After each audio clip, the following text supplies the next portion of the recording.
Hard by a great forest dwelt a poor woodcutter with his wife and his 2 children. The boy was called Hansel and the girl Gretel. He had little to bite and to break, and once when great dearth fell upon the land, he could no longer procure even daily bread. Now, when he thought over this by night in his bed, and tossed about in his anxiety, he groaned and said to his wife, "What is to become of us? How are we to feed our poor children, when we no longer have anything even for ourselves?"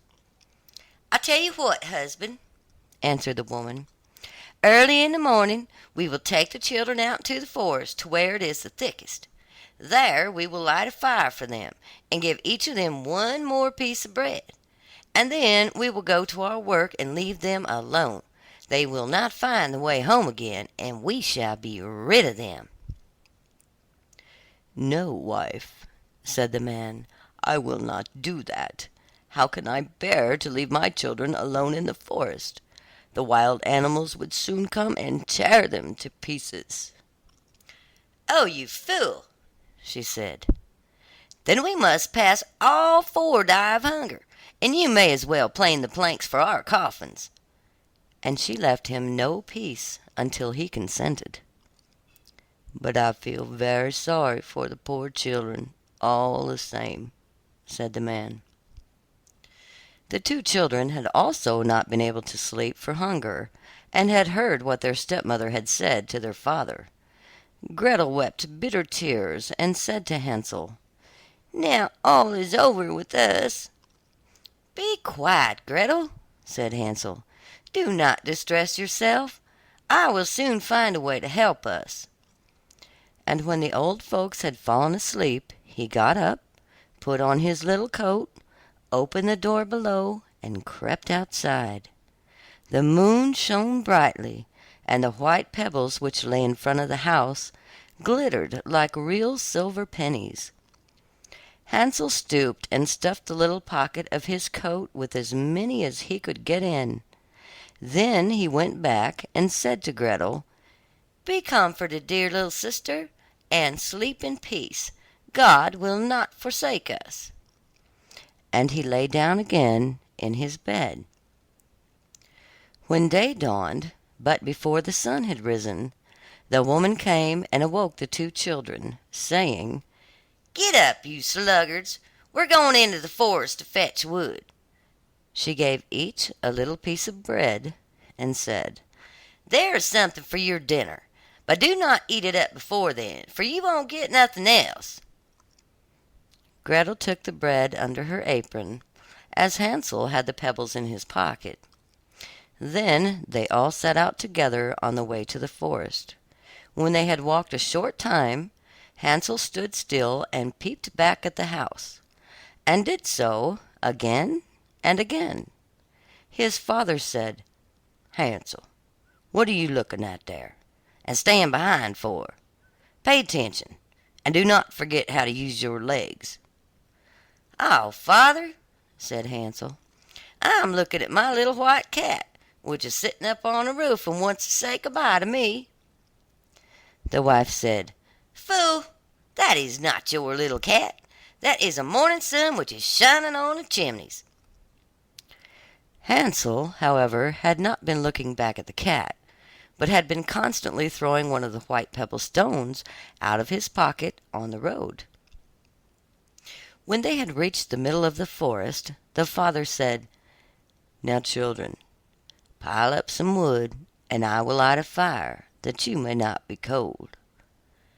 Hansel and Gretel gathered brushwood together as high as a little hill. The brushwood was lighted, and when the flames were burning very high, the woman said, "Now, children, lay yourselves down by the fire and rest. We will go into the forest and cut some wood. When we have done, we will come back and fetch you away." Hansel and Gretel sat by the fire, and when noon came, each ate a little piece of bread, and as they heard the strokes of the wood axe, they believed that their father was near. It was not the axe, however, but a branch which he had fastened to a withered tree, which the wind was blowing backwards and forwards. And as they had been sitting such a long time, their eyes closed with fatigue, and they fell fast asleep. When at last they awoke, it was already dark night. Gretel began to cry, and said, "How are we going to get out of the forest now?" But Hansel comforted her, and said, "Just wait a little, until the moon has risen, and then we will soon find the way." And when the full moon had risen, Hansel took his little sister by the hand, and followed the pebbles which shone like newly coined silver pieces, and showed them the way. They walked the whole night long, and by break of day came once more to their father's house. They knocked at the door, and when the woman opened it and saw that it was Hansel and Gretel, she said, "You naughty children, why have you slept so long in the forest? We thought you were never coming back at all." The father, however, rejoiced, for it had cut him to the heart to leave them behind alone. Not long afterward there was once more great dearth throughout the land, and the children heard their mother saying at night to their father, "Everything is eaten again. We have one half loaf left, and that is the end. The children must go.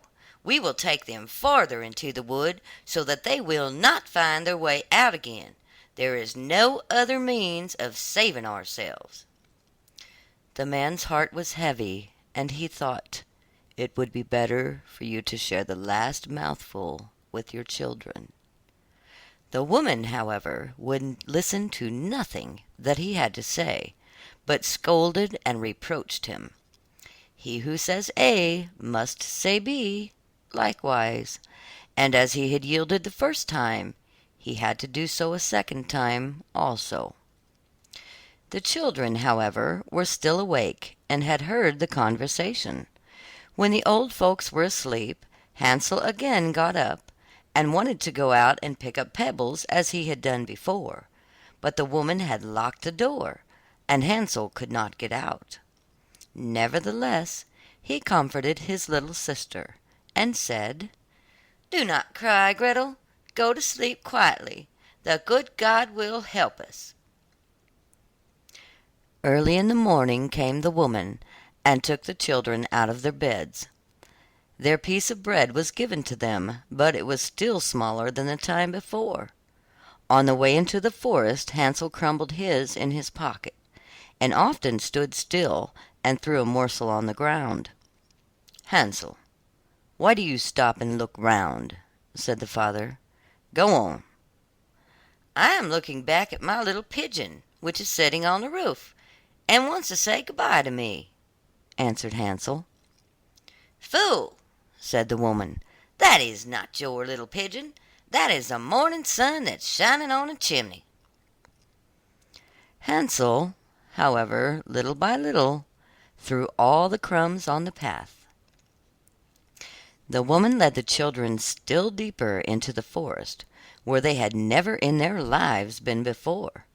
Then a great fire was made again, and the mother said, "Just sit there, you children, and when you're tired you must sleep a little. We are going into the forest to cut wood, and in the evening, when we are done, we'll come back and fetch you away." When it was noon, Gretel shared her piece of bread with Hansel, who had scattered his by the way. Then they fell asleep, and evening passed, but no one came to the poor children. They did not awake until it was dark night, and Hansel comforted his little sister, and said, "Just wait, Gretel, until the moon rises, and then we shall see the crumbs of bread which I have strewn about. They will show us our way home again." When the moon came they set out, but they found no crumbs, for the many thousands of birds which fly about in the woods and fields had picked them all up.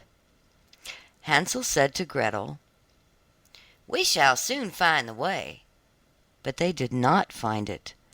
They walked the whole night, and the next day too, from morning till evening, but they did not get out of the forest, and they were very hungry. for they had nothing to eat but 2 or 3 berries, which grew on the ground. And as they were so weary that their legs would carry them no longer, they lay down beneath a tree and fell asleep. It was now 3 mornings since they had left their father's house. They began to walk again, but they always came deeper into the forest, and if help did not come soon, they must die of hunger and weariness. When it was midday, they saw a beautiful snow-white bird sitting on a bough, which sang so delightfully that they stood and listened to it. And when its song was over, it spread its wings and flew away before them. And they followed it until they reached a little house, on the roof of which it alighted, and when they approached the little house, they saw that it was built of bread and covered with cakes, but that the windows were of clear sugar. "We will set to work on that," said Hansel, "and have a good meal. I will eat a bit of the roof, and you, Gretel, can eat some of the window. It will taste sweet." Hansel reached up and broke off a little of the roof to try how it tasted, and Gretel leant against the window and nibbled at the panes. Then a soft voice cried from the parlor, "Nibble, nibble, gnaw. Who is nibbling at my little house?" The children answered, "The wind, the wind, the heaven-born wind," and went on eating without disturbing themselves. Hansel, who liked the taste of the roof, tore down a great piece of it, and Gretel pushed out the whole of one round window pane, sat down, and enjoyed herself with it. Suddenly the door opened, and a woman as old as the hills, who supported herself on crutches, came creeping out. Hansel and Gretel were so terribly frightened that they let fall what they had in their hands. The old woman, however, nodded her head and said, "Oh, you dear children, who has brought you here? Do come in and stay with me. No harm shall happen to you." She took them both by the hand and led them into her little house. Then good food was set before them, milk and pancakes, with sugar, apples, and nuts. Afterward 2 pretty little beds were covered with clean white linen, and Hansel and Gretel lay down in them and thought they were in heaven. The old woman, who had only pretended to be so kind, she was in reality a wicked witch who lay in wait for children, and had only built the little house of bread in order to entice them there. When a child fell into her power, she killed it, cooked and ate it, and that was a feast day with her. Witches have red eyes and cannot see far, but they have a keen scent like the beasts, and are aware when human beings draw near. When Hansel and Gretel came into her neighborhood, she laughed with malice and said mockingly, "Ha ha ha! I have them. They shall not escape me again." Early in the morning, before the children were awake, she was already up, and when she saw both of them sleeping and looking so pretty, with their plump and rosy cheeks, she muttered to herself, "That will be a dainty mouthful." Then she seized Hansel with her shriveled hand, carried him into a little stable, and locked him in behind a grated door. Scream as he might, it would not help him.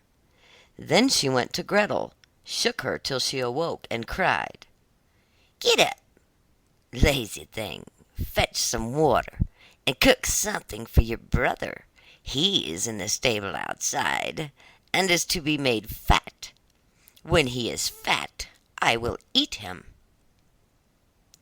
Gretel began to weep bitterly, but it was all in vain, for she was forced to do what the wicked witch commanded. And now the best food was cooked for poor Hansel, but Gretel got nothing but crab shells. Every morning the woman crept to the little stable and cried, "Hansel, stretch out your finger, that I may feel if you will soon be fat."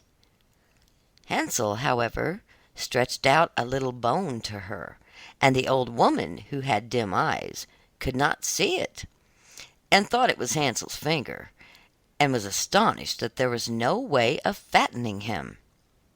When 4 weeks had gone by, and Hansel still remained thin, she was seized with impatience and would not wait any longer. "Now then, Gretel," she cried to the girl, "stir yourself and bring some water. Let Hansel be fat or lean. Tomorrow I will kill him and cook him." Ah, how the poor little sister did lament when she had to fetch the water, and how her tears did flow down her cheeks. "Dear God, do help us," she cried. "If the wild beasts in the forest had but devoured us, we should at any rate have died together." "Just keep your nose to yourself," said the old woman. "It won't help you at all." Early in the morning Gretel had to go out and hang up the cauldron with the water and light the fire. "We will bake first," said the old woman. "I have already heated the oven and kneaded the dough." She pushed poor Gretel out of the oven, from which flames of fire were already darting. "Creep in," said the witch, "and see if it is properly heated, so that we can put the bread in." And once Gretel was inside, she intended to shut the oven and let her bake in it, and then she would eat her too. But Gretel saw what she had in mind, and said, "I do not know how I am to do it. How do I get in?" "Silly goose," said the woman. "The door is big enough. Just look. I can see it. I can get in it myself." and she crept up and thrust her head into the oven. Then Gretel gave her a push that drove her far into it, and shut the iron door and fastened the bolt. Oh!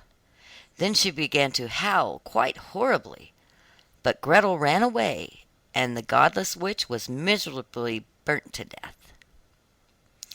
Gretel, however, ran like lightning to Hansel, opened his little stable, and cried, "Hansel, are we saved? The old witch is dead." Then Hansel sprang like a bird from its cage when the doors opened. How they did rejoice and embrace each other and dance about and kiss each other. And as they had no longer any need to fear her, they went into the witch's house, and in every corner there stood chests full of pearls and jewels. "These are far better than the pebbles," said Hansel, and thrust into his pockets whatever could be got in, and Gretel said, "I too will take something home with me," and filled her pinafore full. "But now we must be off," said Hansel, "that we may get out of the witch's forest." When they had walked for 2 hours, they came to a great stretch of water. "We cannot cross," said Hansel. "I see no foot plank and no bridge." "And there is also no ferry," answered Gretel. "But a white duck is swimming there. If I ask her, she will help us over." And then she cried, little duck, dost thou see? Hansel and Gretel are waiting for thee. There's never a plank or bridge in sight. Take us across on thy back so white." The duck came to them, and Hansel seated himself on its back, and told his sister to sit by him. "No," replied Gretel, "that would be too heavy for the little duck. She shall take us across one after the other." The little duck did so, and when they were once safely across, and had walked for a short time, the forest seemed to be more and more familiar to them, and at length they saw from afar their father's house. They began to run, rushed into the parlor, and threw themselves round their father's neck. The man had not known one happy hour since he had left the children in the forest. The woman, however, was dead. Gretel emptied her pinafore until pearls and precious stones ran about the room, and Hansel threw one handful after another out of his pocket to add to them. Then all anxiety was at an end, and they lived together in perfect happiness. My tale is done. There runs a mouse. Whosoever catches it may make himself a big fur cap out of it. End of Hansel and Gretel by the Grimm brothers.